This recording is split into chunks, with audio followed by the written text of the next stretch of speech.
أيام الحجاج الثقفي أكو صار عنده ظرف طارئ، أصدر أمر للشرطة، قل شرطة لا تقل شرطة، مفردهم شرطي.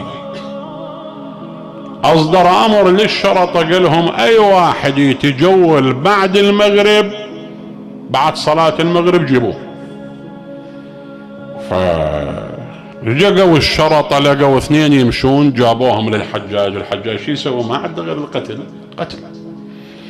هاي مثل أنا انحبست وجا واحد انحبس وياي، قلت له شو مسوي؟ قال لي والله يعني قلت لو واحد يطلع لإيران يروح شوي يفتار كذا، بس هذا هو. وجابوني، قلت له ان شاء الله ماكو شيء. صعدوا محكمة، اجاني فرحان جدا، قلت له خير افراج؟ قال لي يا افراج، وهذا وراه افراج. قلت له شنو؟ قال لي 15 سنة. شو قلت له فرحان؟ قال لي كم واحسن من الاعدام، وهذا ايده والاعدام، ما عنده غير الاعدام. الحجاج نفس الحالة.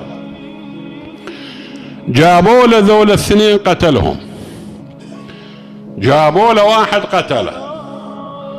اكو واحد شرطي يعرف له واحد مؤمن شافه يتجول، قال له تعال يابا انت مو تدري ان ممنوع التجوال؟ قال له ادري. قال له ليش تتجول؟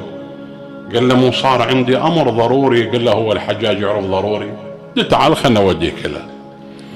جابه للحجاج، صادف المغرب الحجاج يتوضا يريد يصلي، يعني يصلي. قال له شنو هذا؟ قال له هذا مخالف الامر وجبته لك تقتله. قال له هسه اصلي لو اقتل لي واحد مرد اصلي؟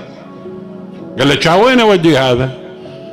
قال خذه الى دارك واتني به غدا صباحا، بكره الصبح جيب. هذا خذه طلع بيه، قال له يا ابا الحجاج يقول خذ لبيتك وبكره جيبه، فيمشي خلنا اوديك للبيت. قال له انا عندي فكره اطرحها عليك، شوف تقبلها ما تقبلها بكيفك. قال له شنو؟ قال له انت اخذتني من الطريق مو؟ قال له نعم. قال له ويجي الحجاج يبقى حي؟ قال لا والله ميت. قال له تقبل اموت وعيالي لا شايفهم، اطفالي ما مودعهم، تقبل؟ قال له لا والله ما اقبل. قال له اكو ناس يطلبوني دين، تقبل اروح الى الله وانا مثقل بذمة الناس ودين الناس؟ قال له لا والله ما اقبل. شنو المطلوب؟ قال له المطلوب تطلق سراحي، تخليني اشوف عيالي الليلة، واللي يطلبني اوفيه، وانا بكرة صباحا قبل صلاة الفجر اكون عندك في بيتك، والله الكفيل، الله تعالى هو اللي يكفني. نظر اليه قال له لك هاي مال الله كفيل، يوم يبس